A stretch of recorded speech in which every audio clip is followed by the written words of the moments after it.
Like many states across the country, Utah is home to many ghost towns. 3 of them draw visitors from not just the Beehive State, but from people coming from around the world. ABC4's Northern Utah correspondent Cade Garner showing us what makes them so appealing. Cade?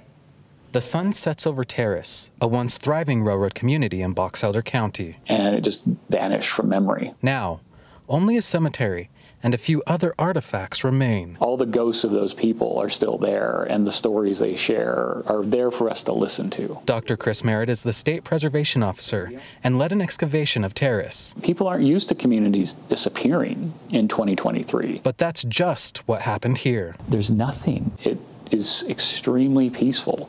And you got to think about how that one event in 1869 transformed not only our state, but the nation, but the world by this confluence of cultures here in Terrace, Utah. The town was established as a halfway point between Nevada and Ogden along the Transcontinental Railroad. Chinese immigrants helped the town boom with upwards of 1,000 people during its heyday. By 1910, the town was ghost. Caused by the South Pacific Railroad moving the route south. And to make matters worse, there was a huge fire that wiped out downtown. Dr. Merritt says Chinese workers made up about 20% of the town. Those who died here weren't buried in the town cemetery and were left to be forgotten. But through the ceramics, hair, and fish bones found here, their legacy lives on. These are someone's stories that are still left on the ground.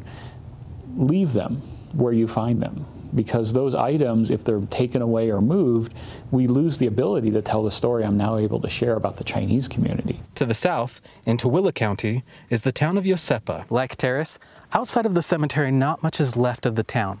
But for the descendants of those who called this place home, this is sacred ground, because the spirits of those who were laid to rest here continue to live on within the earth. Leis, coconuts, and seashells line many of the graves, a sign of recent visitors. A lot of people go there just to connect again to our ancestors and to appreciate their sacrifice that they made to make sure we had the gospel in our life. Faith keeps the living, like Charmaine Wixom, connected to those who've died. The bones of our ancestors are the strength, the foundation for us. And faith is what led many of those buried here to move from Hawaii to Utah. But the cultural differences were so great, right? They spoke different language, they had different customs, I would say even different color of skin. All of those things played a factor into them not assimilating well into the existing population at that time. Dr. Ben Pickles is the director of historical sites for the Church of Jesus Christ of Latter-day Saints.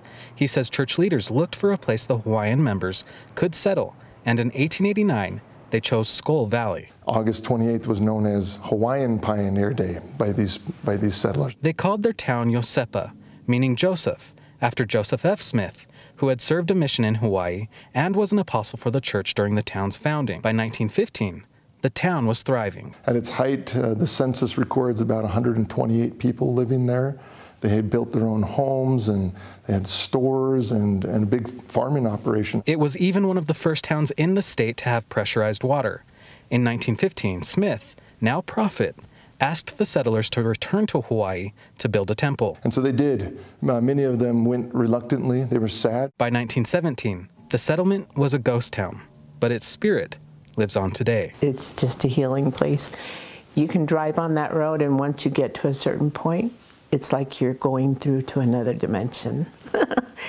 That's how it is for me. Now to Utah County, a town that is barely recognizable. In 1848, Thistle was actually formed, which is it's a very early settlement in Utah's historic period. And then, around the 1880s, Merritt says the coal industry changed everything. Thistle went from sleepy agriculture to bustling, cosmopolitan railroad town. But not long after that, diesel engine trains replaced the steam engines. And by the mid-1900s, back to being the sleepy agricultural town. Then, in the 1980s, something changed. And what changed is geology gave up, and all the moisture just slowly started this massive landslide. Within weeks, Thistle was unrecognizable. A lake 200 feet deep, and everybody abandoned. The lake was drained, but Thistle never recovered. Reporting for ABC4 News, I'm Cade Garner.